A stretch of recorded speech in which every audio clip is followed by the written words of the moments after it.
Hey guys, welcome back to the Reconcile Room. We are your hosts, Ezekiel, Caleb, and Kimmy. Awesome. Yeah. Excited to be back for another episode. The question for today is, what is your favorite kind of fragrance?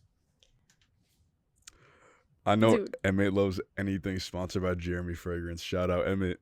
Oh my gosh. We'll leave it there. I love how you know Emmett's specific cologne he likes. No, Jeremy Fragrance is a man who rates colognes. Oh, the way that you paused. Is me that just the say- same guy that you're we- talking about? No. We I don't- wasn't even talking about a guy. We don't sponsor Jeremy Fragrance. I just have to say that What? because he says some whack stuff. So Oh, you just had to throw that continue. out there. Sorry. Fragrance, cologne. He says continue after Honestly- he proceeds to say Emmett's and not even his own. I forgot what mine is called, to be honest. I'm gonna go with mine. Mine is Good Girl by. Carolina Herrera. That's okay. Never mind. Yeah. What? Ezekiel knows it, so. I Yeah, don't she even know also it. is a fan of Burberry Goddess. Mm. That's a great one. Not gonna lie, fantastic coat. If you look into the screen right now, you're like, what does Kimmy smell like? Picture Burberry Goddess or picture Good Girl Blush. That's her favorite one, Blush. Yeah. So what is it like? What does it smell like though? What company is it or what business, whatever? What does it smell like? You said you don't remember the name of yours. Yeah, it's blue, and my aunt bought it for me, so it's not the one I like. Oh my gosh. Yeah. I know what you're talking about. It's the one that's from Jesus Christ, Holy Spirit, God of all gods, cologne shop in Nigeria, Ghana. Is that what you're talking about? You're gonna get us canceled. I'm glad You're he gonna... thought that one was hilarious. Okay, no. What he's referring to is that when I went to Ghana, I think this is what we're talking about. When I went to Ghana, like, and we're just going through the streets and going through all these like shops, they would literally be titled stuff like Jehovah Jireh Electricals or Yeah. like Psalm 139:13 Cereal. cereal, like stuff like that. Like it was, they would Mhm. sell things, but it was under the name of like, Jesus. yeah, like under some biblical thing. Because so. they wanted it, all their businesses, and you could imagine them. They actually adopted this by their neighboring Nigerians, Mhm. but they like just covering everything in the blood of Jesus. Who I Neighboring. don't blame you, Yeah, but you're kinda Zeke, just you might yapping have to now. take that off because we low-key might be able to hear your shuffling in the mic. I just thought about that. oh, Yeah, Sorry. Delay, everyone. What Sorry. were we saying? colognes. Oh, you know, fun fact. There's a cereal company that's literally named Ezekiel 36:13, something like that. It's this verse where God instructs Ezekiel how to make his grain or how to eat his grain, and so they made a cereal based on that. It's interesting. Is it grain? Like, is it healthy for you? Yeah, it's healthy. Well, Healthy for American cereal? no, it's like like the ingredients in it. Like, no offense, but it doesn't look appetizing to me. It's like all like whole grain, all healthy. No, like if you're using a recipe from like 3,000 whatever years ago, it's not gonna have processed and refined stuff in it. So So it's organic. So it's good for you. that's what I said. It's good for you. It's whole grains. Yeah. All right, but Yeah, for real. Anyways, spoiler alert. What do we got whoa, today? you don't get to say that. You No. don't get to say that. You don't. You That's shouldn't for say Zeke. that. That's probably not a good thing to say because Yeah. they've already seen the cover of it. So Zeke, you spoil it for them instead. Yeah. oh, wait. Yeah. Oh, should I? Spoil that Yeah. egg. Okay, well, it won't be a spoiler, but spoiler alert. Today's episode is why do Christians stop laughing? You just did the same thing. Why do Christians watch porn? AKA why do Uh-oh. Christians masturbate? That's also a good way of saying it. Is that an AKA? Yeah, because they both What does go. that stand for? AKA. Also known as? I'm gonna be so for real. I never thought it stood for anything. You're about to get bullied in the comments. I hope you do. No, don't Just bully kidding. her. Don't Wow. do that. Don't do that. I rebuke that. Anyways, yeah, thanks for asking. By the way, my favorite fragrance. I don't have a favorite fragrance because Going back to fun fact you. about Kimmy This is great. is she is like, no offense, I mean this in the best way, She but smells she bad. is so whoa. She is I so don't, thank particular you. with her scents. Plus, her nose changes like every 30 seconds. So, like, I almost got like a really nice fragrance the other day. And she's like, oh my gosh, this is like the best, most amazing one. But then, so I know that Kimmy's not biased, I'll come back to her with the same thing, but not tell her what name it is or whatever, and I gave it to her, and she's like, "Oh my gosh, this is nasty. I wouldn't even pay $1 for this." And then I That's look at being her a bit like, exaggerating. I don't "Oh say my I would gosh, pay $1. oh my gosh, that was quote word for word. You said that in Sephora the bar other for day. bar. In Sephora, you said I wouldn't even pay a single dollar for that, and that hurt me because I was like, dang, good thing. Well, it didn't hurt me because I didn't make it. I'm just But I was like, so good thing I glad didn't you're buy it. so passionate about this. I was like, good thing I This didn't is buy it. like- Well, because she's just like, All right. anyways, yeah. Let's cool. talk about porn. Yeah. Yeah. Why are you like, that's weird. Anyways, yeah, I think That's what we're here for. Let's do it. I'm kidding. Okay. Wait. I think it's important. Okay. I think it's important before we like get into the real meat and potatoes of what we're talking about to talk about actually the prevalence of porn, like where you can see it, because I think a lot of people's instincts would be like to hear this and be like, oh, well, and there are a lot of people, and that's so amazing if you don't struggle with it, especially if you've never even watched it. Yeah. But I think everybody, it's probably safe to say, has at least heard the word of porn, at least in our age demographic. You've at least heard of it before. You might not have watched it, but let's Are you start. talking about Audible? Oh my gosh, I'm so sorry. Audible, what are you talking? Please keep going. My The brain did not Amazon like book? no. Please keep Okay. going. Oh my Yeah. gosh. Just keep going. Okay, anyways, so let's start by talking about the prevalence of porn, like both in the Christian context and in the broader context. I think you were just looking at the stats, right? Do you still have those? Yeah, let me pull them up. Yeah. So All like, right. I guess Oh like, like while she pulls them up, at the end of the day, like, part of why we want to talk about the prevalence of porn and just like masturbation, everything that comes with that, is because we believe that if you are watching this and you either choose to freely indulge in porn and you think there's no problem with it, or you know it's wrong but you still like are struggling with it, there's a good chance that you are thinking that you're alone and that you really do believe like barely anybody actually struggles with this, or barely anybody actually does this, and that's why you're keeping it in the dark and not in the light. So we just want to like go over some stats that suggest that this is absolutely something that is super widespread. Okay, here are the stats, everybody. Wait, which one are you talking about first? Like, are you talking about Christian I'm context? going non-Christians. I'm going worldly, like in the world, and then I'm gonna go to Christians. And I'll Okay. state which one for each one. Okay. So, around 74. This is just global usage. Around 74% of men and 41% of women in modern countries are regular pornography users. Worldwide, approximately 69% of people report viewing porn at least weekly. And Wow. then 75%, this is Christians now, 75% of men say they viewed porn to some degree, and 40% of women report the same. Dang. Yeah. That's crazy. But that's, well, first. Well, okay, wait, oh. then one more, because this one actually I think is really relevant. Mhm. 22% of practicing Christians view porn weekly and 15% daily. Wait, sorry, say Wait, that again? I don't No, know. no, I read that wrong. 22% of practicing Christians view porn, 15% weekly, and 7% daily. Oh wow. Wow. Yeah.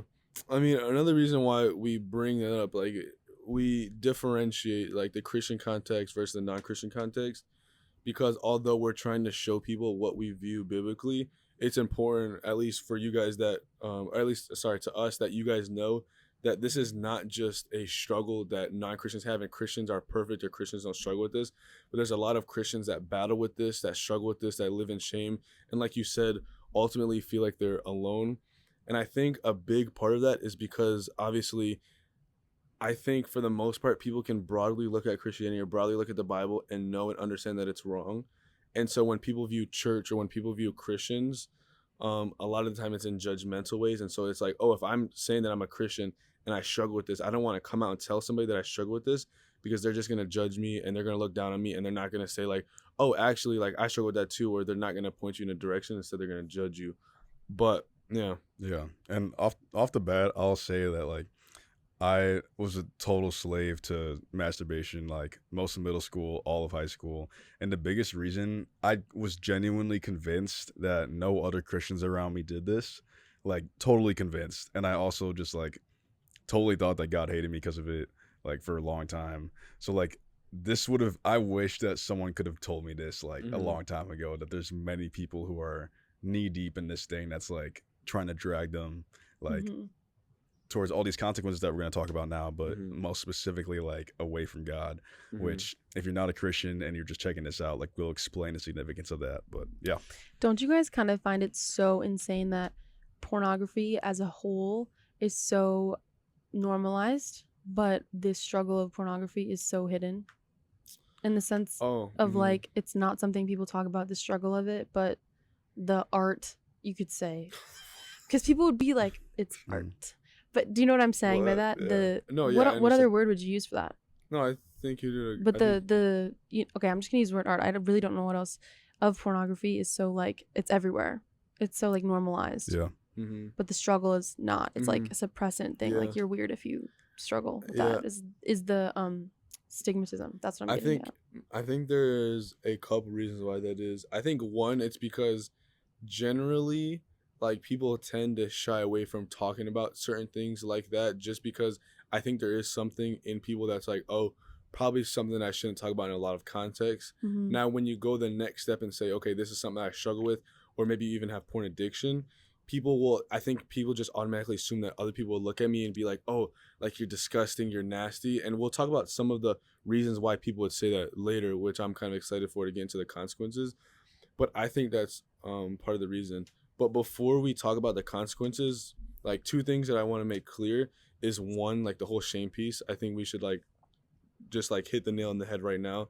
That obviously we're recognizing that there's a lot of shame that goes around this topic, but it's important for conversations like this and for growth and for just like improvement or even learning remedies to things that you struggle with. It's important to be able to have those conversations with other people. So we hope that this would be a way that you would kind of be able to be participating in the conversation, but then not have that like tension or that uncomfortability, but also know that like if there are other areas, even areas like this in your life, like, are you open enough to where your friends would be able to come to you if they struggle with this? Like, are you, whether you're non-Christian, Christian, doesn't matter. If your friend has a struggle and they don't feel comfortable coming to you, talking to you about it, it's probably for a reason. But then also the last thing that I want to say is I want to talk about the standard of pornography, is because one of the things I was looking into was the most commonly searched things when it comes to do with porn, like why porn, or whatever the questions people would ask about it. And I noticed that, I'm not even kidding you, like 80%, this isn't a statistic, these are just the ones that I've seen, and like when I was looking it up, but like I swear 80% of those questions were asking questions to address like the idea or the concept of sex or sexuality or stuff in general. And the reason why that's scary to me, and we'll talk a lot about that in the consequences, is because it shows me that people are using porn as a standard for all this stuff. And so people watch porn, obviously, for different reasons, mostly like for pleasure, what they view as pleasure, or if they're addicted. But it's showing me that there's this dangerous like stigma in our culture, especially in our age range, like from teens, like even from about 11 to 24, most of the stuff that I've seen, where people are viewing pornography as the standard for all sexual relationships, sex in general, and all types of intimacy, which is scary. But let's Well, before yeah. before we keep going, like one thing with the shame, the reason why there's a lot of shame specifically around this topic too, is because like sexuality and just like sexual intimacy is so like it feels so close to our identity as a human being, like how we go about that and where we find that.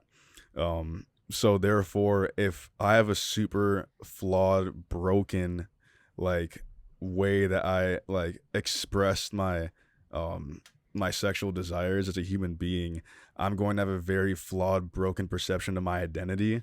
And people, when I attack something about how you think that sex is supposed to happen, like you feel like your identity is being attacked if I'm telling you that the way you're doing that is wrong. Mhm. So like, and it's just so intimate and so personal. So like when you're not doing that in the context that it's designed for, it's going to create shame. So that's part of why we're having this conversation. Yeah, I think that's a great point. And I think then from there we should go into why is porn a big deal? Because I think a lot of people will be listening to this, watching this, being like, "Oh, big deal. I watch porn." Like, it, especially because, like you said, it's very normalized. So Mhm. people probably wouldn't see an issue with it, especially if you're not a Christian and you don't have maybe that authority of the Bible. You're like, okay, why would I even care? And so I would love if we could start addressing that. But also, I just want to say, I don't remember what the name of the organization is, but there's been so many studies that have been going out across the table in terms of universities, independent studies that are starting to view porn as literally an epidemic. Like, Mhm. it's a problem. It's seen as a drug that's so bad, and we'll talk about why that is. But yeah, let's start talking about the consequences and why this is relevant to the people who are watching this and like, oh, big deal, I watch porn, like whoop-de-doo. Also, when I asked earlier when we were talking about porn for whatever, will you guys define what we're talking about when we're saying porn? Because some people could view that as just images as porn. Like, define that. Oh, I mean, when we talk about porn, we're literally just talking about basically any type of media that you would look at to get aroused by, to masturbate to. It could be OnlyFans, it could be like actual porn, like Pornhub, and like sex videos. It could even be like ads or certain things that you look at, like Or like within movies, with an TV intent. shows. You could be, I don't know, Or no. that might be getting too far. I don't know the like literal definition of porn, Mhm. but what we're talking about is basically like that type of material, whether it be Okay. magazines, sex videos, And whatever. there are absolutely movies that are pornographic. Oh yeah, so, 100%, 100%. Yeah. Okay, just want to throw that. But back to what you were saying, consequence, whatever. Yeah. Yeah. Yeah, so there are clear physical consequences that you will experience. Like, you won't get out of this. Like, you are not the exception to the consequences of porn and masturbation. Like, the physical consequences that it does to your brain and how it works, and to your like physical being, and even your reproductive organs. But like, just for like, to preface all that, we're not medical professionals, so like, we don't like, we're just talking You about will studies be. that we've seen. Yeah, I'm hoping to be a doctor, Oh but my we're gosh. talking about. He's like, no, you're gonna be pastor with me, but but like, we are. So we're just this is based on studies that we've read from medical professionals, from data scientists, so people who like have done surveys and like just done like studies to see what does porn do to your brain. So many different consequences, but the first idea we want to get at is sensitization. So sensitization, and I think the organization that you were thinking of that you couldn't remember is Fight the New Drug. Mhm. So if you want to see anything about like a lot of these different statistics around porn, Fight the New Drug is a non-religious organization. So it's not affiliated with Christianity, that is treating porn like it's a drug that's taking people like away from true intimacy and away from like true love. They're not even religious, and they're saying this. So this is where, like, me personally, where when I was reading into this is where I got a lot of this stuff. So like, sensitization is based on this study. It's a Pavlov dog study. So if you're into psychology, you've definitely heard of this before. It's a study where they would before they would feed these dogs in this study. I don't know how many dogs they were. It was in Russia, but before they would, or maybe not, maybe it was just Eastern Europe. I don't know. Pavlov is somewhere around there. But before they would feed these dogs every day, they would ring a bell. Okay. So then what happens when you want to eat, especially if you're a dog, like, you start to salivate, like if you're thinking of food.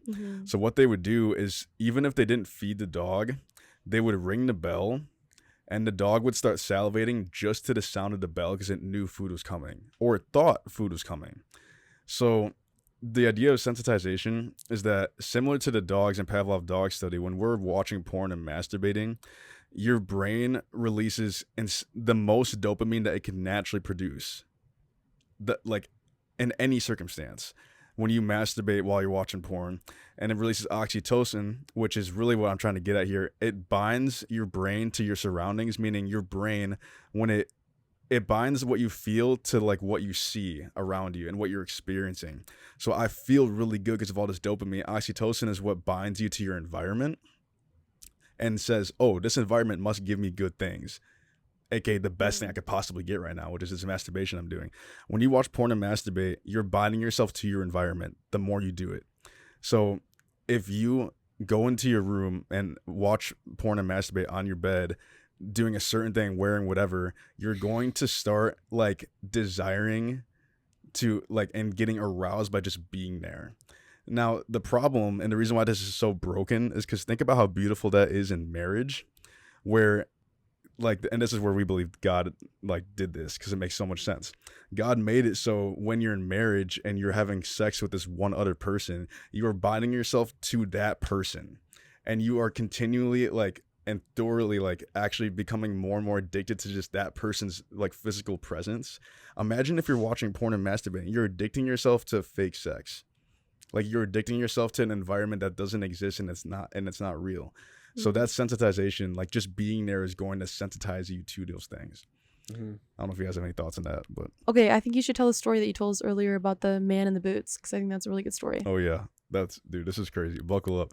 Basically, and I got this from a Jonathan Pokluda message. So this is like his testimony of someone else that some other study or something.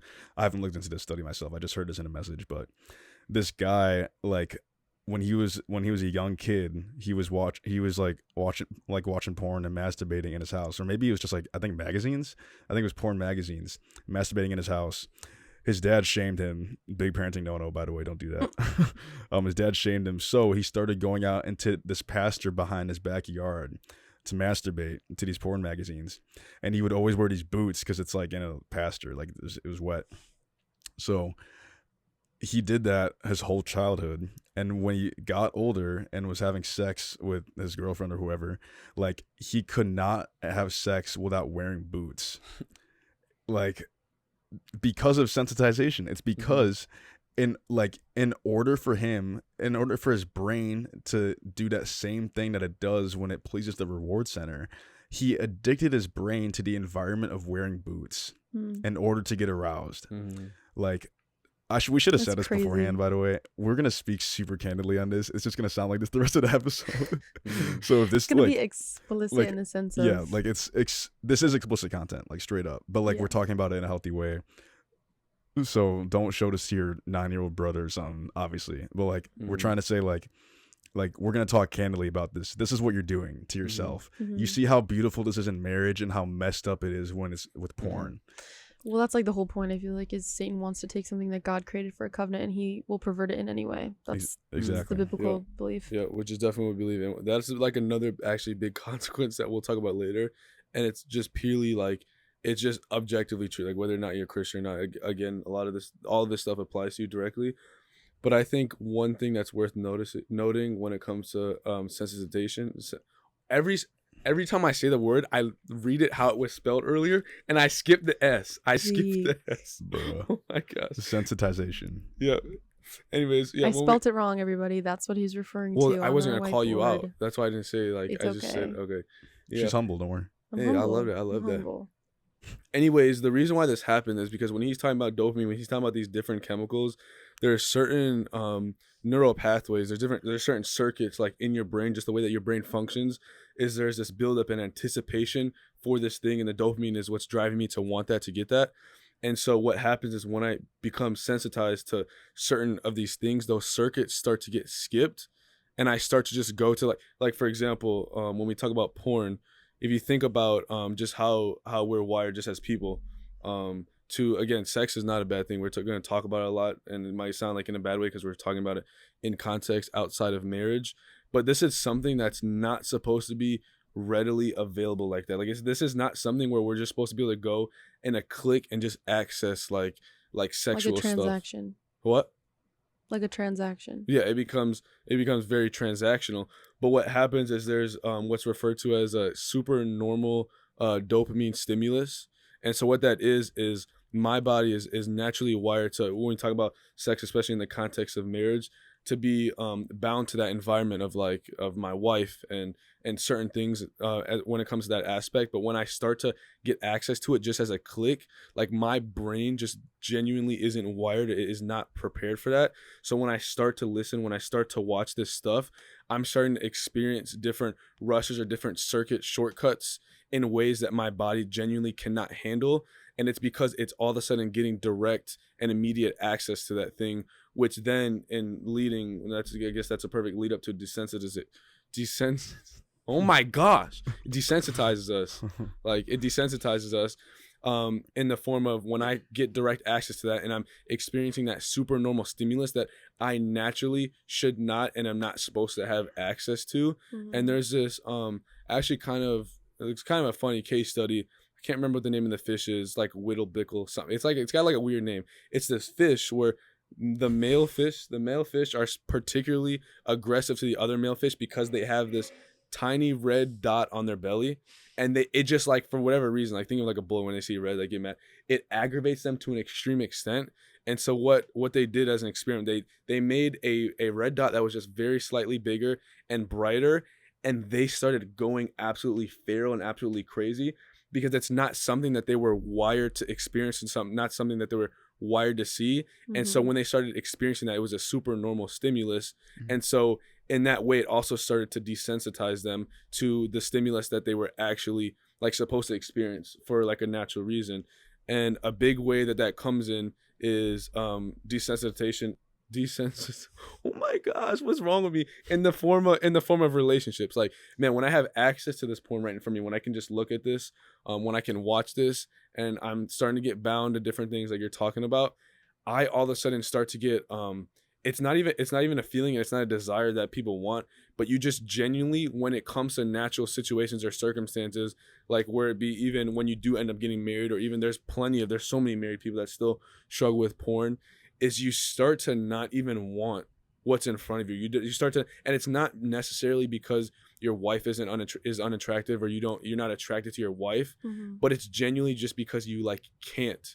And we'll talk about the physical ramifications in terms of, like, sexual organs, but this is, like, purely talking about just like how the brain works, like how it's wired. Is I'm no longer wanting this, I'm needing more. And in the terms of porn, people's issue isn't that they need more porn, like they start watching it like 5 times a day instead of 1. Sometimes that's the case, but it's that they start to need or want different stuff. And so I don't want to keep talking too long. Sorry, I was kind of talking for a bit. No, you're good. But do you have, like, more to add on the like in terms of desensitizing yourself, or how porn desensitizes you? Yeah.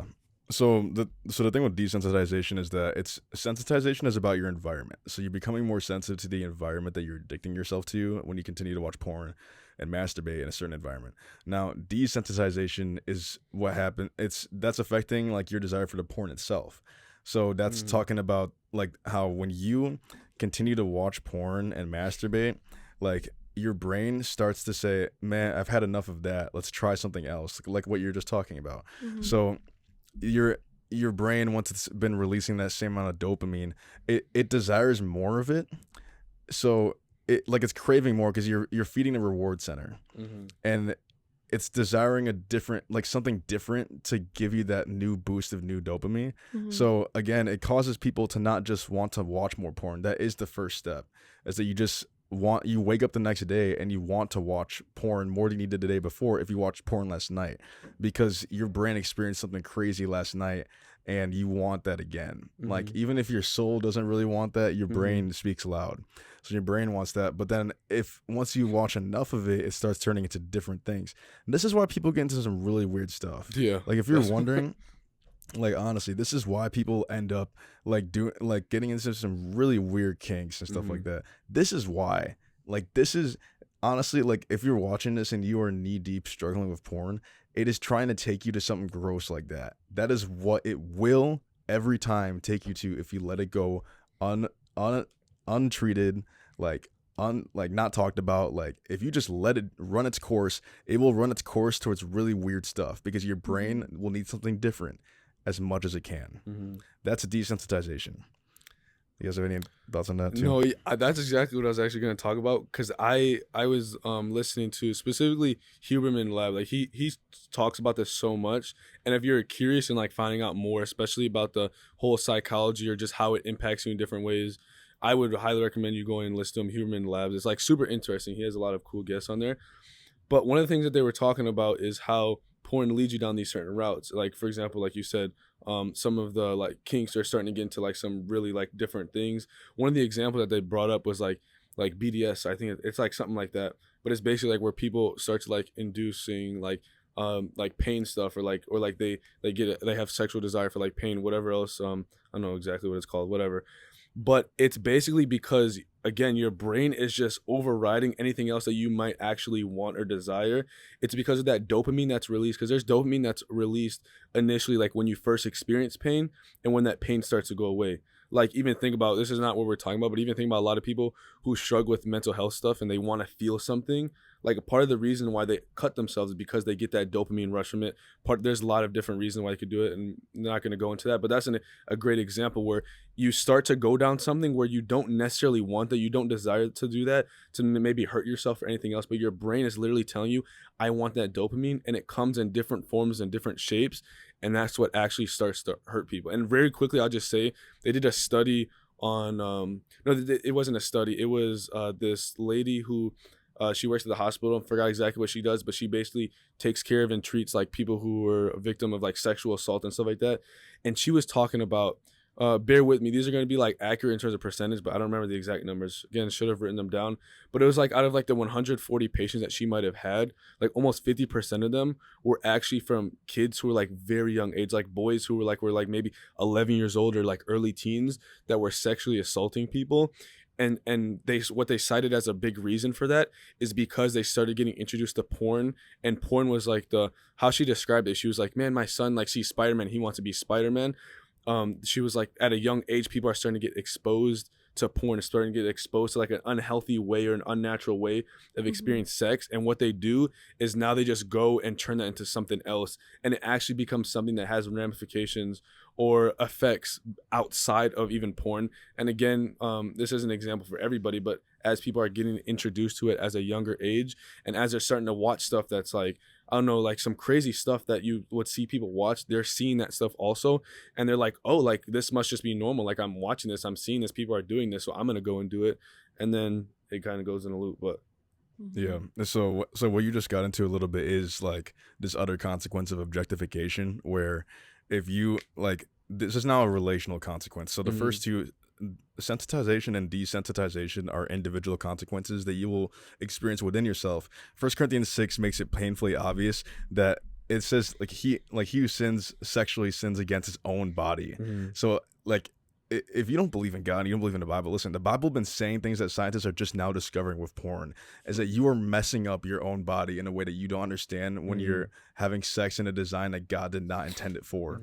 So like, that is what you're doing to yourself when you're watching porn individually. But when we talk about relational consequences, like objectification, not only are you, this is surveys from Fight the New Drug, this is not like my opinion, like not only are you more likely to objectify your romantic partner, whether it's your boyfriend or girlfriend or your wife or husband, you are more likely to objectify them if you're watching porn, but also they're more likely to feel objectified if they know that you're watching porn.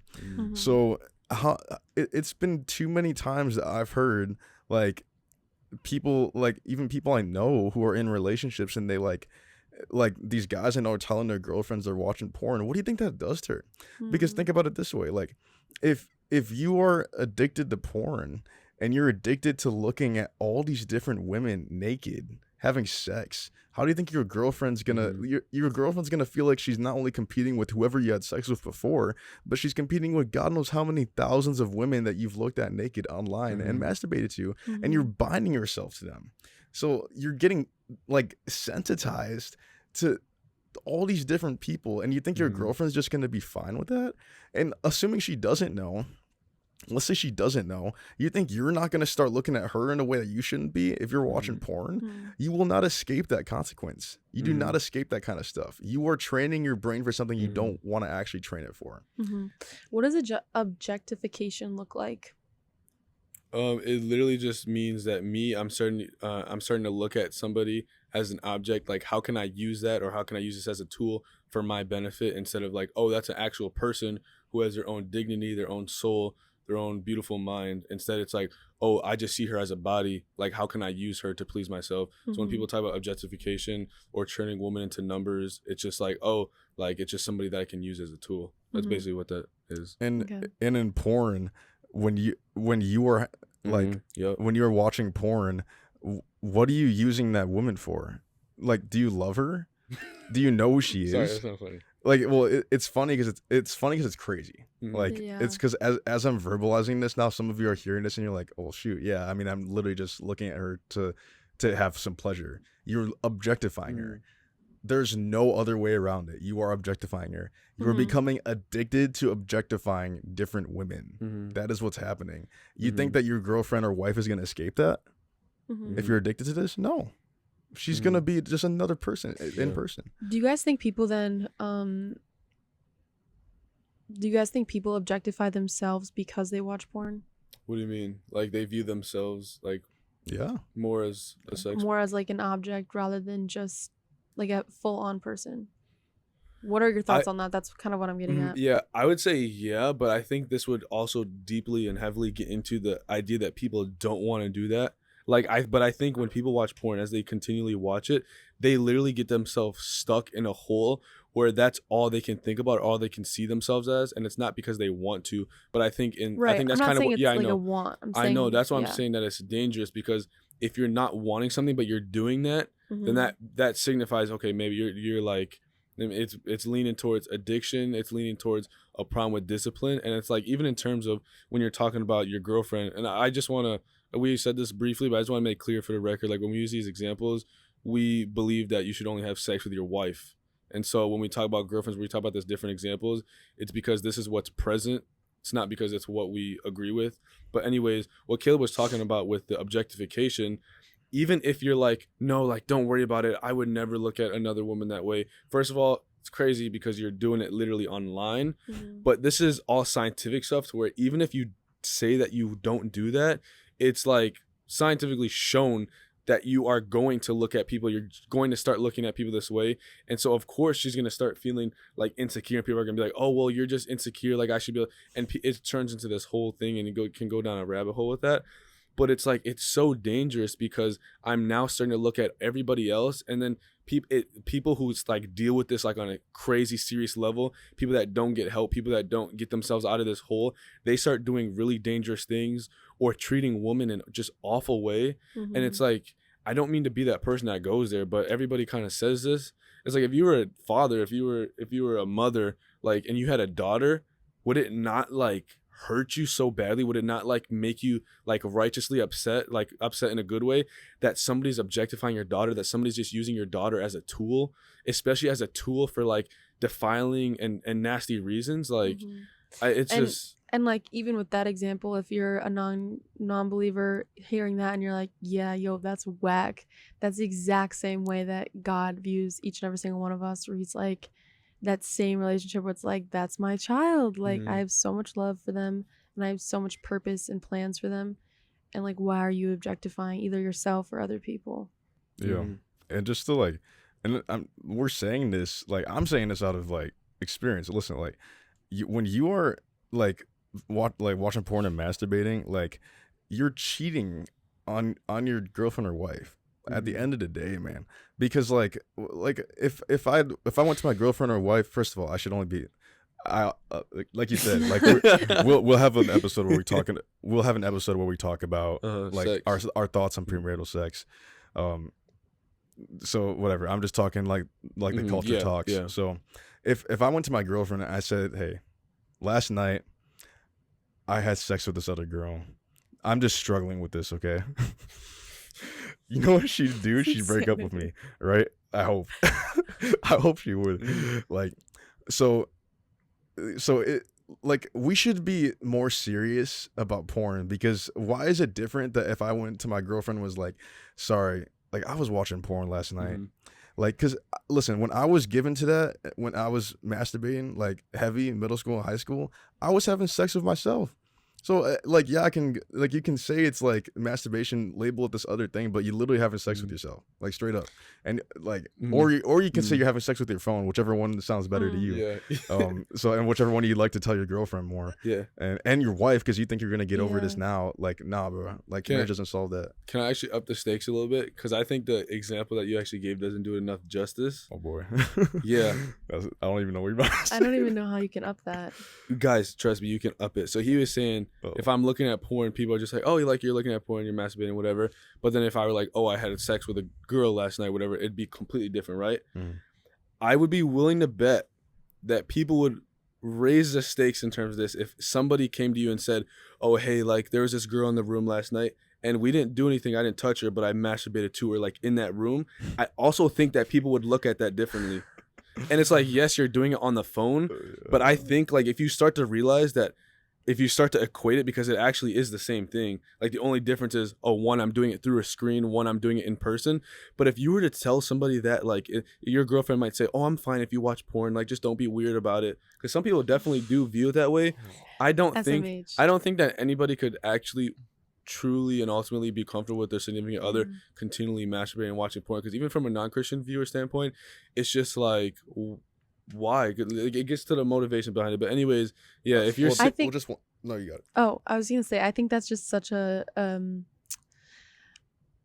this might sound weird, but like the power move of the devil, in the sense of like he will do anything to make you justify your sin, to make it to seem like it's okay to you. And a way that I think that is happening in our generation is by being like, oh well, it's just on a screen, it's just on a phone. But then when you put those examples that you guys just had, like if you say that, like literally we all just laughed saying those out loud, because it sounds insane, because it's just like you can't fathom that happening in real life. And it's just to tie that like to a biblical view that we have, it's just like that is like it says how many times in the Bible that the devil just wants to pervert things. He wants to do anything to take your eyes off of God and to lead you away from God. Like that's the whole point. He doesn't care how, he doesn't care what you're a slave to, he just wants to make you not turn to God, even if that's with the shame that we talk about as well. I was trying to find an example. I saw a video, this wasn't the other day, it was a little bit ago, but it was, you guys know who Jacob Doherty is? Doherty? Yeah. I do not know. He's like the famous guy? Yeah. Elord. It's not Doherty, it's something Elord something. The really tall one? No. Oh shoot. He's like, I don't know. He's like, most people see him as like obnoxious. He crashed his like Lamborghini or Bugatti or whatever on the highway because he was texting on his phone while his video, he's a streamer. His video person was in the passenger seat recording him. Yeah. He crashed his Lambo, Bugatti, whatever. And it was because he was texting on his phone, trying to be like whatever in front of the camera. He crashed it. He endangered his life, first of all. Then he gets out and he's more concerned about the cameras than like his actual like person who he genuinely almost killed. That's who he is. A lot of people see him as obnoxious. But there's a video of somebody going up to him. I'm pretty sure it was because, this first part could be incorrect, but I'm pretty sure it's because he was outspoken in terms of like loving and treating women respectfully and stuff like that. But then it was like he started managing OnlyFans girls. So he basically started managing and promoting girls' content to use their body and just different things. Somebody goes up to him and like, hey, do you like actually think that's okay or whatever? And to justify it, he said, well, I don't think it's like necessarily a good thing, but they're okay with it. It's something that they want. Like, I'm making them money, so like it's okay. Like, that's just to your point, that people will start to justify things like, oh, I'm all for like feminism and woman respect and everything. But then when it comes to me benefiting or getting something out of it, then it's totally okay. And the way that I view it is just like, as a like, I'm sorry, just talking like man to man, like even if you're not a Christian, it's like when it comes to like nurturing and like protecting like women, it's like, could you even imagine, even if somebody came up to you and was like, oh my gosh, like please like do whatever to me, like have sex with blah blah, like I would hope that like you would be enough of a man and be disciplined enough to be like, no, out of respect and out of love for that person, not just out of your own merit or your own morals. Because it's like people will do crazy stuff to other people just because they say they're okay with it, when in reality, when you start applying stuff evenly across the board, you would not be okay with any of these other examples. Like, it's causing harm to somebody else, but just because they say that they're okay with it in the now and here, then it's fine. Like, it doesn't make any sense. Yeah. And just like part of it, I think, like the lie that the enemy is trying to like really like, I don't know, capture in the hearts of young people nowadays is that, like, yeah, porn's fine, because who cares about marriage anyway and your intimacy? Then you'll be able to figure it out in marriage. Like, you won't feel like you need to watch porn. Like, you'll just like get into marriage and it'll be fine. But do you think that when you addict yourself to counterfeit intimacy, you're gonna appreciate the intimacy when it comes? Like, if real intimacy is sex between like a man and a woman that love each other in the context of marriage, we'll talk about that. Oh my god. Like, but like it. If that's the best, truest form of intimacy, and you're addicting yourself to dog food, do you think you're going to appreciate when a good meal is actually thrown your way? No, because you are addicted to the counterfeit. So the devil's convincing you that this is the best it gets, is watching porn, and you're gonna tell us like, oh yeah, my girlfriend thinks it's totally fine, because you're not thinking about marriage. You're not thinking about the end goal, the most beautiful intimacy, and you're ruining your marriage before it even starts, because you're gonna be addicted to polygamy before you even get into a monogamous relationship with your wife, because you're addicted to having sex with thousands of different women, and you think that you're just gonna be cool with having sex with one person when you start getting married. Like, no, you're gonna be miserable. It won't take long either. Like, you'll have a great honeymoon, and you'll be having great sex in the first few weeks, first few months, even first year or two. It will hit you like a truck at some point that your brain is addicted to a screen and many different women, and it just won't hit with. And then people get divorced, and and we wonder why. It's because of porn, bro. Yeah. Can you imagine being in a relationship, and especially like a marriage where like even whether you're Christian or not, like you go there and you're getting married in front of a priest or whatever, you're saying your vows like, oh, I promise to be with you to the end of our lives, like I promise to be with you in sickness and health and all this stuff, and then people just divorce, which that's a whole separate thing. But can you imagine getting into a relationship like that, and then even if like you do, like maybe you do, like you're addicted to porn but you still want to have sex with your wife, could you imagine like the neural pathways? And when we talk about this science, is because why would you want to do that? And this is the way that people think when they're addicted. Why would you want to do that when any variety or anything that I could possibly imagine I could have on demand right now? She's at work, I can have it on demand. She's tired, I can have it on demand. It doesn't matter, you can have it on demand. And then this starts to bleed, and it gets so dangerous. And I actually saw somebody give a message on this in terms of Christian relationships, but like where Christians will like be like super like nice, super pure, blah blah, gentle, kind-hearted, but then because they've watched porn, they start to let certain things bleed into their sexual intimacy that like is either like dangerous or not honoring of the other person, and not intimacy in a way that was created and designed by God. You know what I mean? And so in terms of like even like the bedroom, things that people start doing, ways that people start taking advantage of even like their wife. And a big part of the reason, like obviously men are affected with this as well, but a big portion of the people that are affected or impacted by this are the women in the relationships, because it's percentage wise like more likely for a man to struggle with this than a woman. Not saying women can't struggle with it, but like, could you just imagine like if I care about this person deeply, I'm obsessed with this, I'm addicted with this, and like I'm not wanting her like at all, but then it starts to bleed into, oh, now I'm seeing that like this is okay, so I started to objectify her. Oh, I'm only going to use her for this, but like only when I want certain things. And then it starts to bleed in a dangerous way. It just gets to a point that's so bad that it starts to impact your intimacy overall with your wife, and then it leads to these different pathways of destruction. But yeah, and can I say something about that too? Because think about it this way: when you're watching porn, this woman is available for you whenever, and you can find and she can fit whatever box you want, and it doesn't. She's not at work, busy doing something else, like you said. She's not tired. In fact, she's excited to see you. Like, this is porn, okay? And you are addicting yourself to that. Do you think that you're gonna be? Do we think marriage is like that, where your wife, like your wife or your husband, if you're a woman listening to this and you struggle with this, like if your wife or husband, like they're gonna have days when they're tired. They're gonna have days when the feelings aren't like there, like not because something's wrong with you, but because they're a human being. They're gonna have times where they're at work. Your wife's gonna have a kid. You think she's gonna be acting like a porn star when she has a kid? Sorry, like I'm gonna be real with you right now. Like, no, that's not how it works. Like your body goes through changes too. Like you're addicting yourself to the same 20 to 30-year-old model or whatever. Like, what's gonna happen when you're 40, 50? You're just gonna look at your wife and be like, sorry, man, I'm like just addicted to 20 and 30-year-olds. Like we're gonna get divorced so I can go have sex with myself. Like, is that what you're gonna do? Like you're saying, no, there's no way I do that. But your brain doesn't lie and science doesn't lie, and you will not escape the consequences of your sin.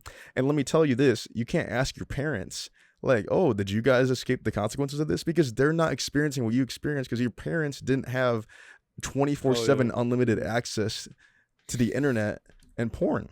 So we don't know. What I'm trying to say is, like, we don't know what we're doing to ourselves. Like, we just don't, because nobody's experienced this before. No other generation is anywhere near like the the degenerate way that we are pursuing sex, like we are in porn right now. Yeah. So we can't like ask our parents and be like, oh, well, our parents like figured it out.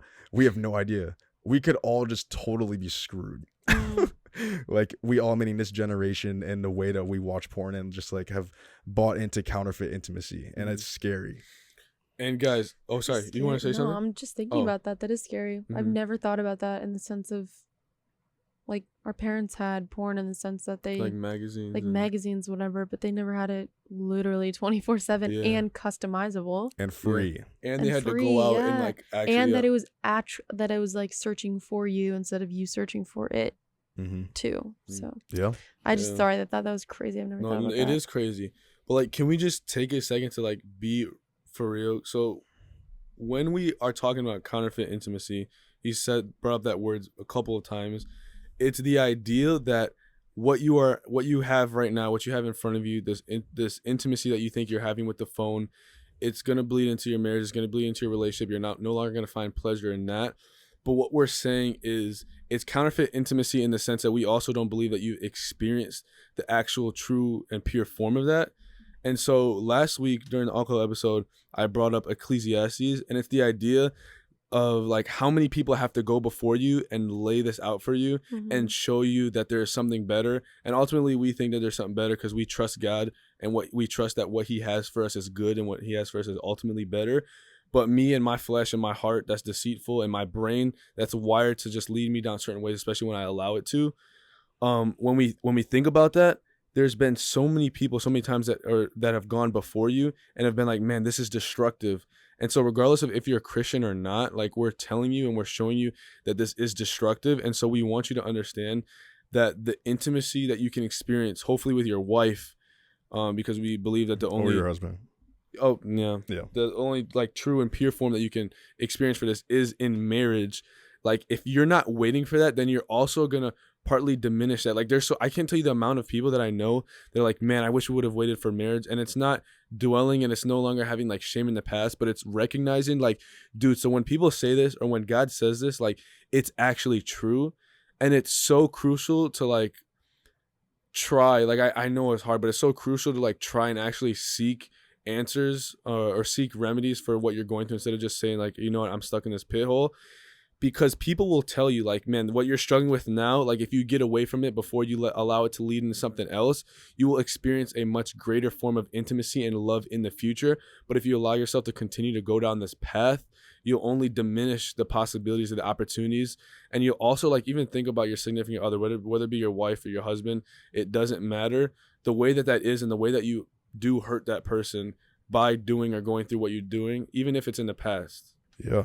So, I mean, those are a lot of like so there's more to be said about all that. There's more studies, like there's a lot to be said about the physical consequences of what you're doing to yourself when you're watching porn and masturbating.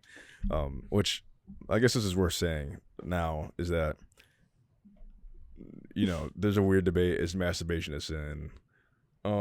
Listen, like, listen, if you can find a way to masturbate without like lusting after somebody, be my guest. But that's not what it's designed for, so I don't even know why you'd want that. But then technically, wouldn't you be lusting after yourself? That's what. Well, no. I mean, I don't know. I mean, That's kind of. crazy. Like, No, maybe I mean, you wouldn't do. that be?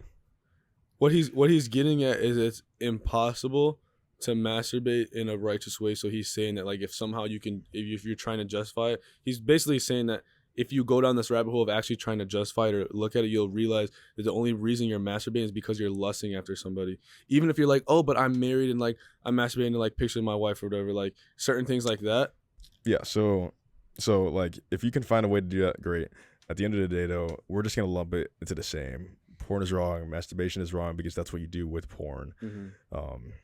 Looking at porn is wrong. Like, just looking at it because you're having like if I told my girlfriend like, or my wife, like, yeah, sorry, I'm just looking at naked people have sex. Mm-hmm. Like, do you have a problem with that? Mm-hmm. Like, you know, like, should she have a problem with that? Yes. So that leads me to suggest like, okay, it's not that just masturbation is wrong. It's just wrong to look at it. Well, low key, if you really think about it, like, actually, I really wouldn't know because I didn't struggle with this, but from just like, you know, the things or whatever that you just hear, it's like everything always happens like in the dark at night, or things that are like hidden in like your room or whatever. It's not like you're doing this in public, or usually, I mean, but whatever. But it's like that thing again where it's like that moral standpoint of like you feel like you're doing something wrong, like morally you're just kind of like, oh, this isn't right, so why do I have to do this at like midnight or in my bedroom, or you know what I mean? Or like you have to like hide it basically, or why it feels like it is so hidden. When you do these things, it's because you subconsciously know that like there's something that's wrong or inappropriate about this. So then you begin to hide it, you begin to justify it, and then people begin to feel that shame because it's like a built up response in your body, because it's like, oh, I know I shouldn't be doing this, but I continue to do this and I'm stuck in this. And so that's when people start to feel that shame, because they also are realizing that they're not doing anything to actively get out of that, either because they are trying to convince themselves that they don't think it's wrong, which is what I did, and which is what I think a lot of other Christians do. But then also, never mind. I was gonna go into something else, but yeah. So, I mean, no, you go ahead. So I just think like, yeah, we can talk about these physical consequences, and there's more to be said about that. But at the end of the day, like we want to make it painfully obvious to everyone listening that if you're, I hope that you're listening, like even if you're non-Christian, like I hope that there's some desire to know the truth. And if you feel any sort of inclination or nudge that God is real, that Jesus died and rose from the dead for your sins, if you have any inclination that that's the truth, I'm gonna read something out of the Bible to just like suggest to you that if you're looking to get closer to God, this will drag you away from that. Like this, like sexual sin and like choosing drag you away from getting close to God. Okay. Like if you're first starting to like be like, hey, like I'm watching this podcast and I'm like trying to understand more about God because I do want to get to know him if he's real. Like if you're really struggling with this, and you don't need to like be clean before you go to God. We've made that very clear, but he's going to want you to turn from this because of all the physical consequences that we just listed, but primarily because also you're just damaging your relationship with him when you're addicted to this. So I think I'm right there. It's in 1 Thessalonians 4:7-8. So it says specifically here, for God did not call us to uncleanness, but in holiness. Therefore, he who rejects this does not reject man, but God, who has also given us his Holy Spirit. So like 4 verses before this, he says, for this is the will of God, your sanctification, that you should abstain from sexual immorality. Sexual immorality is a very just biblical word, but like we believe porn is sexual immorality in the sense that you are having sex, namely with yourself, outside the context of marriage. And that's wrong. And we've hopefully made a pretty good case about why porn is ruining your marriage and ruining your intimacy. And we'll make a good case in the future for why you should wait until marriage to have sex. But at the end of the day, like if you're choosing to do those things, you are staying away from the will of God, and you're not just rejecting our words, but you're rejecting God's. So if you want to experience the fruit of a relationship with God, maybe you are just starting to take this seriously and you're like, yeah, I'm ready to like really start like seeing that change in my life. You need to give this up. If you're struggling with porn, you need to give this up. You need to do whatever it takes, because we're not just saying this, but like the Bible's clear. Like if you are struggling with this and you're not doing anything about it, like you are rejecting your own fellowship with God. You're the one closing that door in front of God. His door's open. But you're like meaning he's on the other side of your door, kind of just waiting for you to like just give this up so that you can be in a good fellowship with him. So I think we'll spend some time at the end of this episode talking about like how to get free from this and redemption and whatever.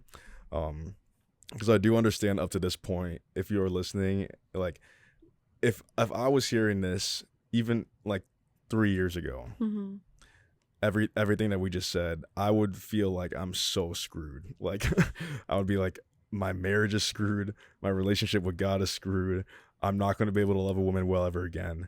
Like and I can say confidently right now that I'm completely free from masturbation, and the last time is behind me, like a year in the past at this point now, nearly. So like I've experienced freedom. I've seen the impact that that's had on my ability to love other people. So we'll talk about that.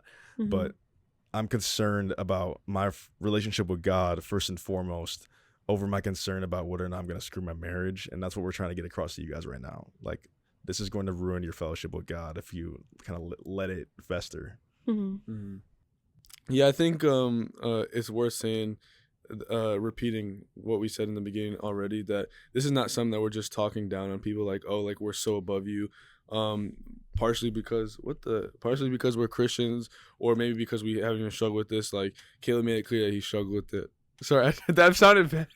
Anyways, one thing that I think is worth noting is I struggle with this a lot, and particularly the objectification form of it, because in the beginning of our relationship, I can admit, and one of the things I struggle with the most is shame in terms of my testimony or where I came from in the past. And I've had I felt what I feel like you guys are at right now. If you are feeling that shame, you shouldn't feel that shame. But I felt that shame because I would objectify you, and there were certain things that we were doing in a relationship that we definitely should not have been doing. And there was one point I remember vividly. We were driving back in the car, and you know what she asked me? She said, Zeke, how do you think that this? And at the time, just like to make it clear, I was Christian. Kimmy was not Christian. We'll talk about dating a whole other time, but I was in a situation that I should not have put myself in.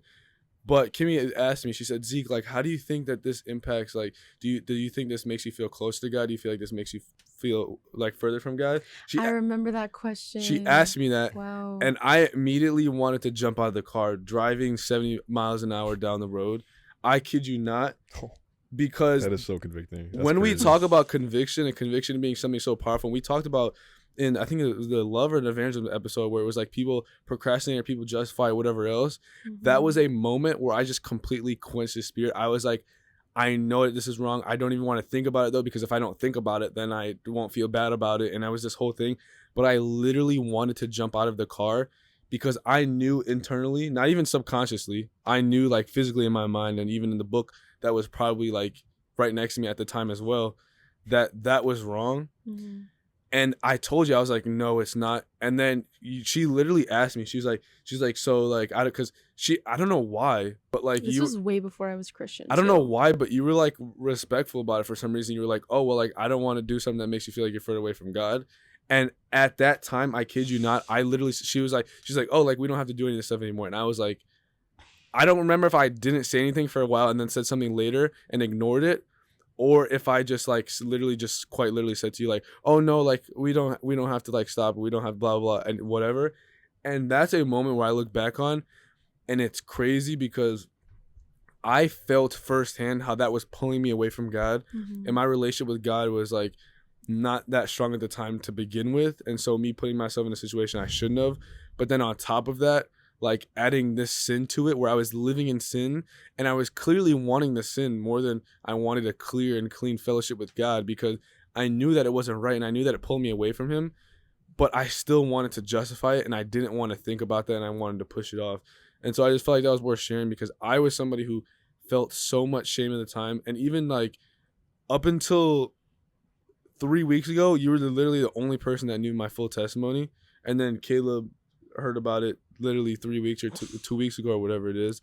But I was just filled with so much shame to where even now, like as a Christian, I began to be convicted about it, because I'm like, man, the power of testimony or not feeling the shame from my past and me being justified and me being reconciled to God. I was living that out in every situation in my life except for behind closed doors. Sometimes I was like, man, I still feel that shame, or like, I don't want to bring this up. And I had to like confront that and to get rid of that by giving it to God and recognizing that there is redemption in that. But I just felt like that was worth saying based on what you kind of mentioned. Somebody that, this is kind of like on tangent but off, but somebody, I'm not going to tell you guys who, because you know this person, but somebody came up to me and they were like, I really like how Ezekiel and Caleb are showing more of their testimonies on the Reconcile Room, because it not have I? Like a little bit more than this person knew. I feel about like I you. haven't really either. Yeah. Oh, okay. This is the first time where I feel now like they're gonna know. Okay. Well, Yeah. anyways, this person thought so apparently. Okay. And they were saying how they viewed you guys, like how they know you, as just being really like highly godly men, and they sometimes forget that people who are in these other positions like struggle with sin because they just view it of like, oh my gosh, I feel like everything they say to me is right or whatever. But this person was just like, wow, it's really cool, but not in like a cool way. Like it's just Yeah. like I you know what I'm saying. Yeah. And so they thought that was really inspiring. Like I didn't have to tell you guys that on the podcast. I could have told you after, but I guess I'm telling you now. So Well, yeah, it's at the end of the day, the like, power of testimony. yeah, Yeah. This is something else I got from Jonathan Plakuta. He's good, man. Like straight up, Goated. like very. I highly recommend like listening to sermons by him, their podcast. But he said it this way: is that so if you want to be free from porn, okay, and masturbation and all that, like you'll find oftentimes that the most encouraging thing to get you out of that is to hear that other people deal with it. And here's why. It's because all of us, before we place our faith in Jesus Christ, are in like cages, like where our sin is encaging us from being free. Like we're bondage to that sin. If you think that religion, like if you're listening to this and you think that religion is super like slave like and like you're just in bondage to these laws and all that, trust me, you like if you can't say no to your own desires, then you are enslaved to your own desires, and your own desires will drag you to a place that is taking you not just far from God, but far from the source of life itself. Like you are a slave to those to your desires if you can't say no to them. Okay. So that's the cage that you're in before you place Jesus as your Lord and your Savior. Now, when he frees you from that cage, he just opens it up, right? And he hands you this key, and he says this key is going to unlock other people from their cages around you. That key is your testimony. So if you don't, Ooh, that's good. That's I'm so saying good. like he's really good at this stuff, Jonathan Yeah. Plakuta, like with these analogies, or maybe he got this from somewhere, I don't know. But at the end of the day, it's really good. Like so. We all have a testimony. Like people who like if you're not a Christian and you're listening to this, like and you're struggling with porn and you're like enslaved to it, like consider the fact that me and Zeke like being real about like dealing with this stuff in our life is like is God like knocking on your cage saying like, hey, like I've gotten other people out of this. And I've actually like liberated other people from things that held them away from the source of life. Like stop and consider that God is knocking on your door and wants to free you from that. Now, it's not just hearing this and listening to this podcast that's going to like, free you. I think there's many practical things. I'll say the first one and you guys can give some thoughts on that. Okay. But I think the first practical step, if you're if a non-believer or believer and you're like, I want to get free from porn, like because I'm realizing, I'm screwing my marriage, I'm screwing my ability to know God if I want to.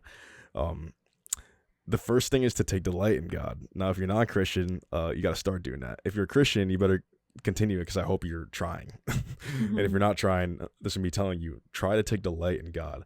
What that looks like is like spending some time in the Word and like learning about Him. And like you'll find that the more you discipline yourself to get in the Bible, the more you'll delight in it because there's so much to learn about God, and it's kind of awesome. And so you'll get in the Word, you'll pray, you'll worship, you'll spend time with your Christian community. Those things help you delight in the Lord. And we've said this verse so many times to each other. Psalm 37:4. Psalm 37:4. Take delight in the Lord, and He'll give you the desires of your heart. I promise you that God's desire for you is not to be watching porn. It's to like have a beautiful, like physically intimate relationship with your husband or wife that like no man can break. Okay. No woman can break. Like that's His desire for you. You will desire that, and you will desire to step away from porn if you take delight in the Lord first and foremost. That's the first thing I'd say. I don't know if you guys have any other thoughts about that, but Caleb was talking and there was like, I'm not going to say them all, but there was like 50 different scriptures that just like popped, 50 different verses that popped in my head. And I was like, dang, I gotta pick and choose. But one of them that I think is really interesting when you talk about delighting in the Lord and when you talk about His law, I think about His instruction, His law a lot, and my mind goes to Psalm, the prayers of David, but then also in Proverbs where it's literally just speaking wisdom. And in Psalm 1, it's talking about the blessed man, like what that looks like. It says the blessed man, his delight is in the law of the Lord, and on His law he meditates day and night. And before I kind of explain that briefly, I want to flip now to a verse in Proverbs. It's talking about wisdom, talking about attaining wisdom, attaining knowledge. And there's a verse. This is chapter 4, verse 26. I'm gonna start at 25 though. Let your eyes look straight ahead, fix your gaze directly before you, make level paths for your feet, and take only ways that are firm. And so earlier in this chapter specifically, it's talking a lot about instruction. It's talking about wisdom, understanding it. And so when we talk about delighting in the Lord, when you hear Christians talk about his law or his instruction, and you think that it's just this very legalistic thing, what we're trying to get you to understand is that God has his laws and his instruction that he's given to us for a reason, because it will leave us to a more blessed and fulfilling life. And that specific verse in Proverbs 4 that I was reading, I read it I read it this week. I've been going through the Proverbs this week, and I was just praying on it, because I was like, man, I was connecting those verses. I was like, as I delight more in the law of the Lord, as I delight more in his instruction, and as I have a desire to attain his knowledge and wisdom and understanding, it will lead me to place my feet on paths that are firm. And so what I would do when I'm being led by my own understanding, and everybody probably thinking of Proverbs 3:5 right now. Love that. When I'm chasing after my own desires, or when I'm leaning on my own heart or my own understanding for things, what I'm doing is I'm stepping on paths that to me look straight, but in reality they only look straight because my head is crooked. If that makes sense, my head is not on straight. Does that make sense? Yeah. And so I need to let that simmer. Let that cook. And so what I think is right, and when we talk about the heart being deceitful, it's because a lot of times people will look at these things and not know, like, oh, I'm living in sin, or that this is wrong. But it's the idea that what you think and what your desires are will lead you astray. And so when you begin to not only delight in the Lord, but to delight in his law and his instruction, it will lead you to have a blessed life. It explains it for us right here, that blessed is the man who delights in the law of the Lord. And I just think that's really powerful. And that's all that came to my mind when you're talking about delighting in the Lord. Because guys, like, on the other side of it, it doesn't always look easy at first, and it's not even always something you want to do. But on the other side of it, oh my gosh, like the bounty of life and fulfillment and whatever else you want to call it, like, man, taste and see, dude. Taste and see that he is good, for real. Amen. Yeah, so I think like if there's like a second step, that's like huge. Like, it's, yeah, you want to take delight in the Lord, but also like take some time and think about what causes you to get into porn and masturbation. Like is it shows you're watching? Listen, That's a word. If you're Listen. Listen is a word. So yeah, that's what I'm saying. Listen. Mm-hmm. You're ruining my whole flow. I should just not even finish my thought. Wait, no, I'm kidding. I understand that. Okay. I'm sorry. Okay. Hear me out. If you're watching Love Island, if you're watching Love Island and you struggle with porn and masturbation, stop watching Love Island. Too Hot to Handle. If you're watching Too Hot to Handle and you struggle with porn and masturbation, stop watching that. Are you going to watch that show and not desire to watch porn and masturbate? No. Like, if you're struggling with that, like, that's absolutely a trigger. If you're on Instagram and you're a guy and you follow all these models and all these women who maybe are even your friends just like posting pictures of stuff half naked, you think you're not going to look at that and be like, and desire to see more in porn and masturbation?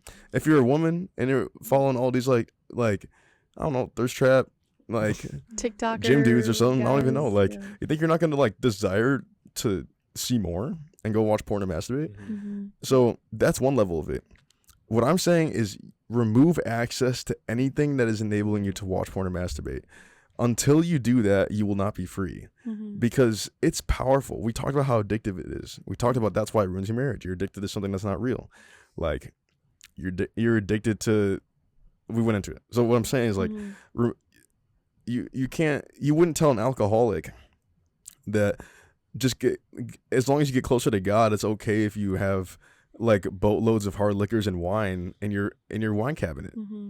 You're gonna tell them, get rid of that. If you want to be free from alcohol, get rid of that.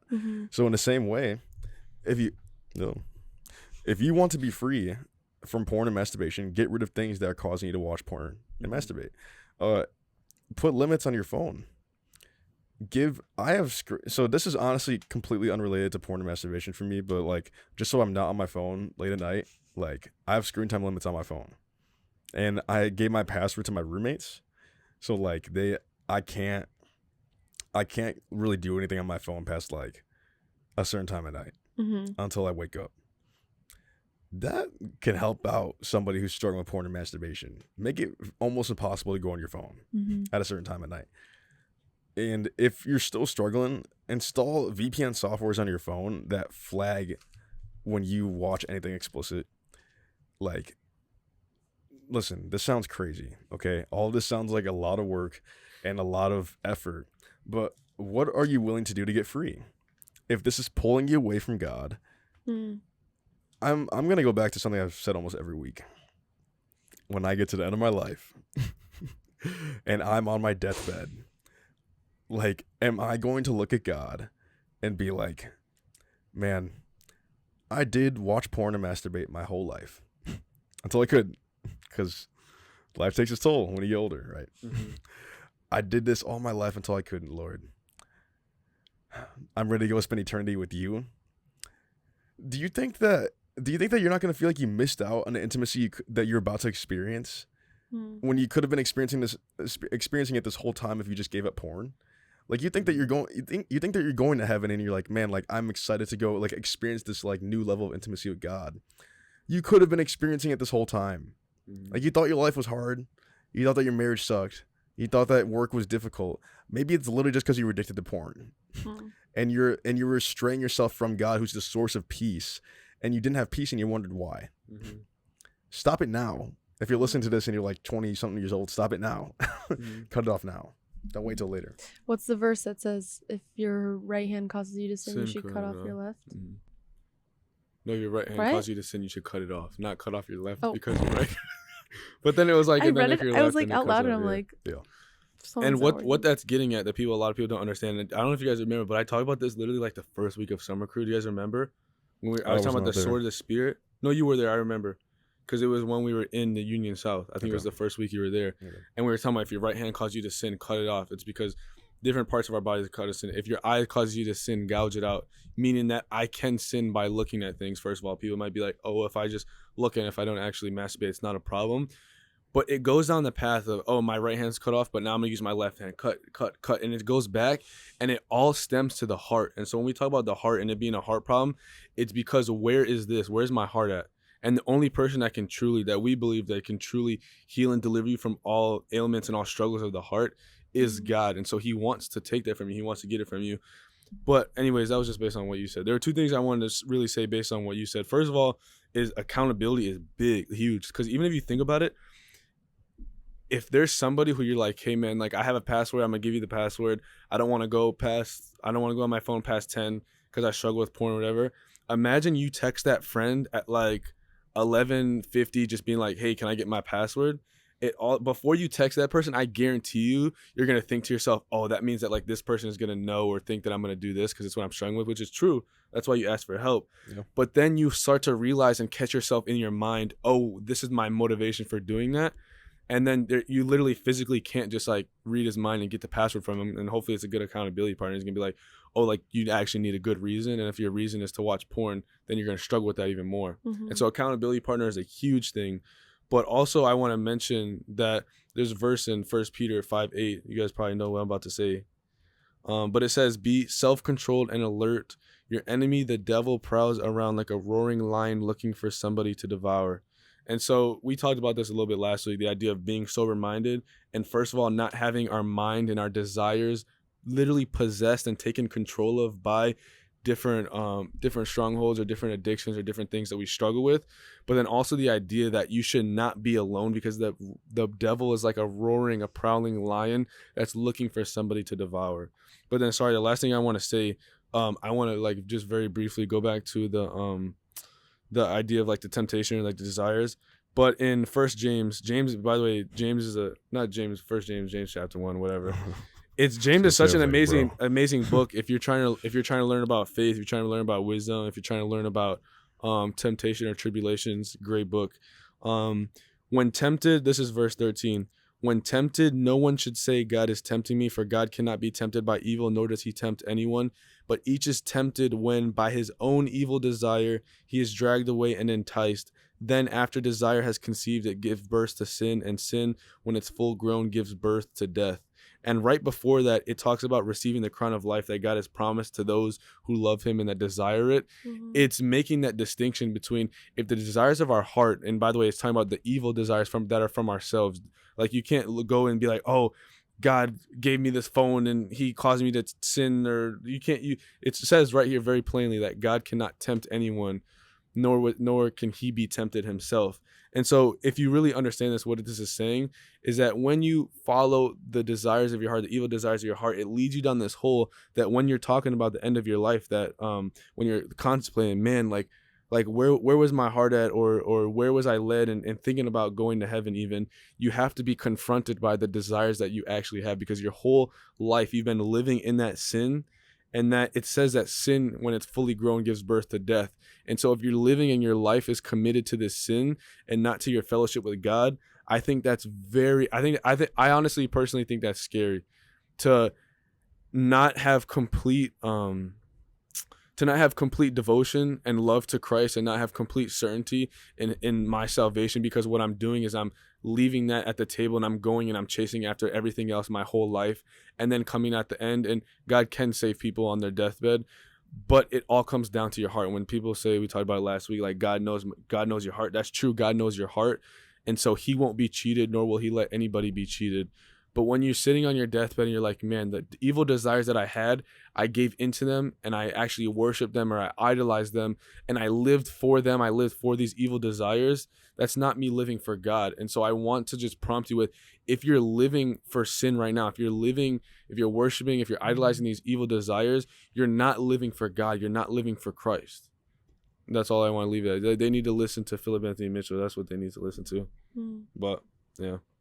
Yeah, and something else that's worth clearing up is like, it is abundantly clear that the Bible speaks on this issue, because like we said before, can you masturbate without lusting after someone? Probably not.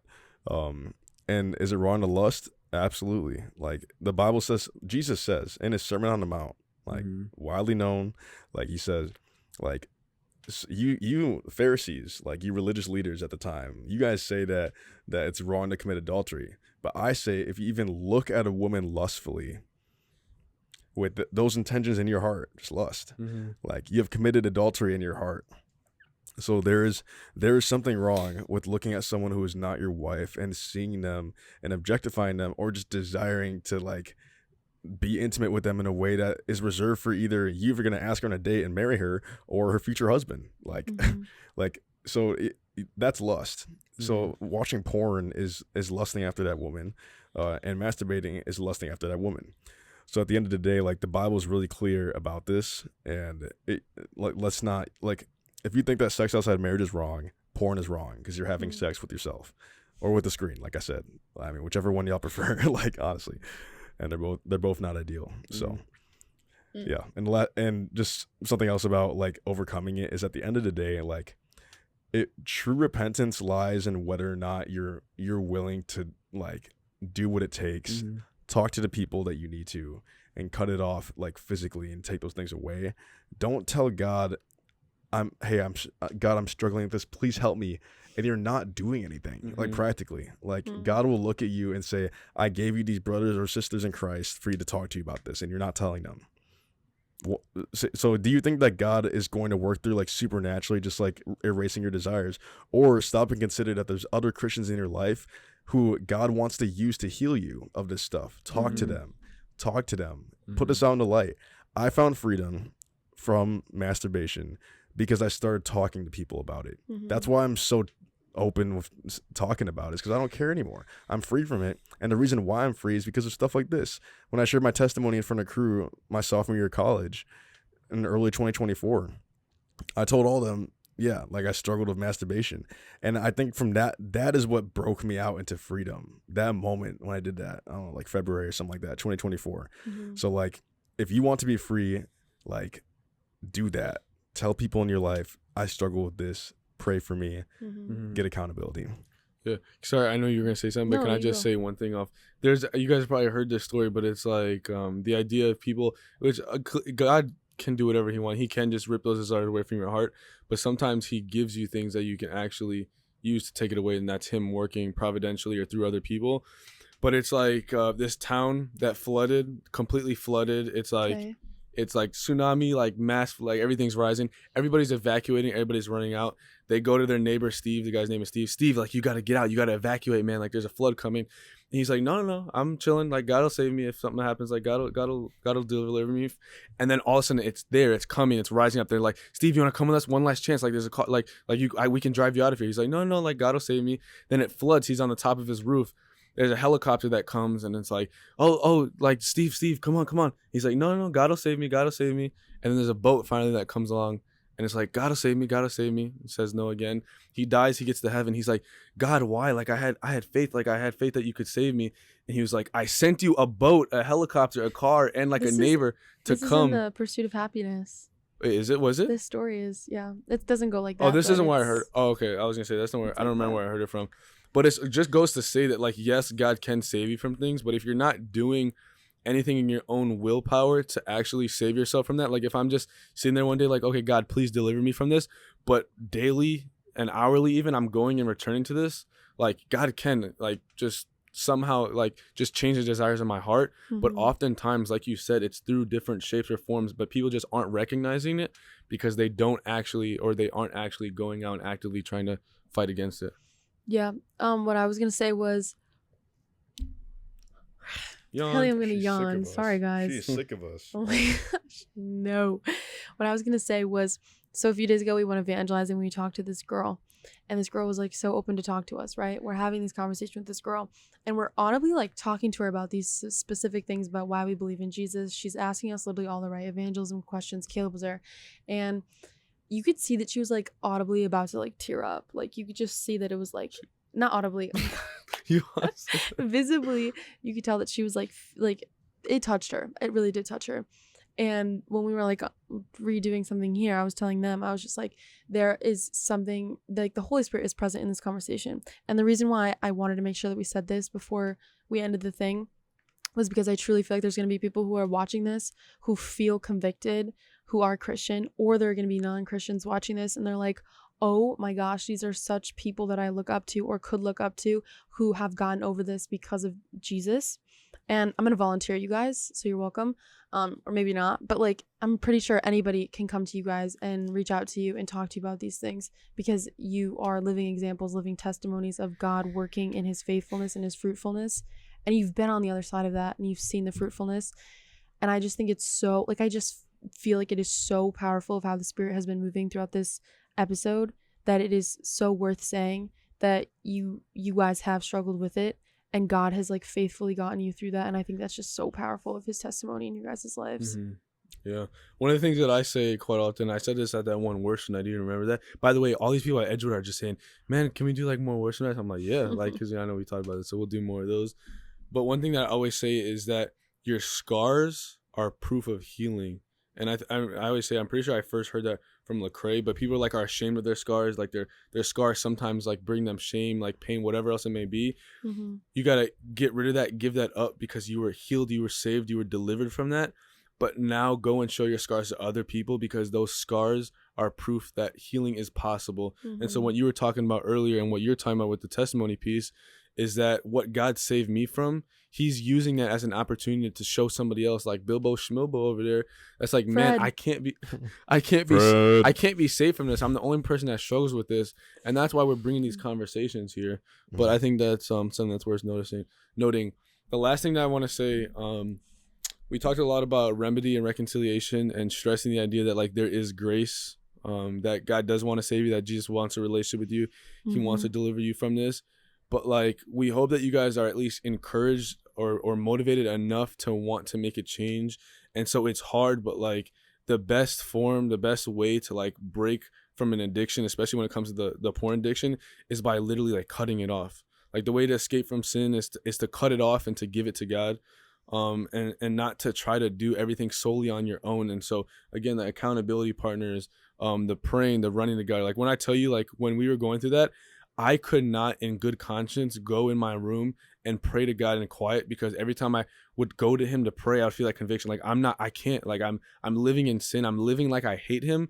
But then at the end of the day, I'm going to him like, oh, like, bless this food that's the focus nourishing to my body and all this other stuff. And so I want you guys to understand that your relationship with God will be tainted, and that it's so hard, like Caleb said, it'll pull you away from God if you're continually living in sin. It could be porn, it could be lusting after people, it could be greed, it could be whatever else you want to name it.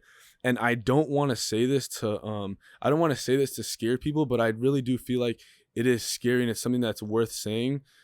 That I've said this pretty much every week, but the idea that like you need Jesus, and that if you don't have him, we believe that if you don't have a relationship with God, if you don't have a relationship with Jesus, if you haven't confessed him as your Lord and Savior of your life, that you will be apart from him for eternity. And that's so scary. And so I have a desire to know God personally because he loves me and because of what he's done for me, what he's delivered me from. Caleb, I bet you the cross looks so much bigger in front of you because he's delivered you from what you've gone through.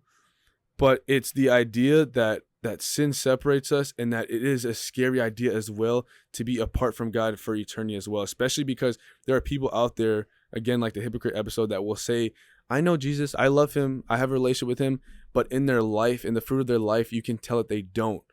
To love God is to be obedient to him, to take desire in his instruction, in his law, and his wisdom. And I just want to share this verse. And again, it's not to try to scare people, but it's to make you guys aware that, like, if Christianity is true, then what's so funny? If Christianity is true, then like Caleb said, that what you think about Jesus is the most important part of your life. Nothing else matters. What you think about Jesus is the most important part of your life. And so in Matthew 7, I'm sure you guys know where I'm going. But in verse 21, it says, not everyone who says to me, Lord, Lord, will enter the kingdom of heaven, but only he who does the will of my Father who is in heaven. Many will say to me on that day, Lord, Lord, did we not prophesy in your name, and in your name drive out demons and perform many miracles? Then I will tell them plainly, depart from me, you workers of iniquity.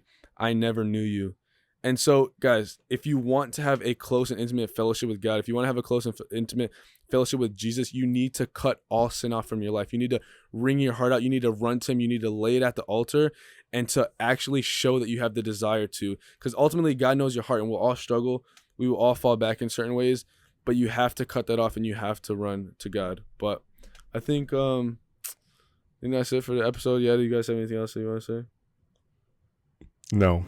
No. Dang, that sounds like never mind. Anyways, catch you guys next week on the Reconcile Room. It'll be another great episode. Thanks for tuning in. If you haven't watched the other episodes, they'll be linked right in front of us. I never knew how to do that. Yo, YouTubers do that all the time. It'll be linked like the video, like right here. Kimmy will put like... No. It's in our end card. Oh, shoot. Yeah, that's right. Well, yeah, if you haven't listened to any of the other ones, go and listen to them. You don't need to listen to them in order. And leave in the comments what you guys want us to talk about, any thoughts that you might have, especially stuff that you disagree on from Caleb. I know he says a lot of stuff that... No, I'm kidding. Bring it. Yeah. Oh you will lose if you debate me. Yeah. Thank you guys for watching, tuning in, and we'll see you next week. Bye. Next week.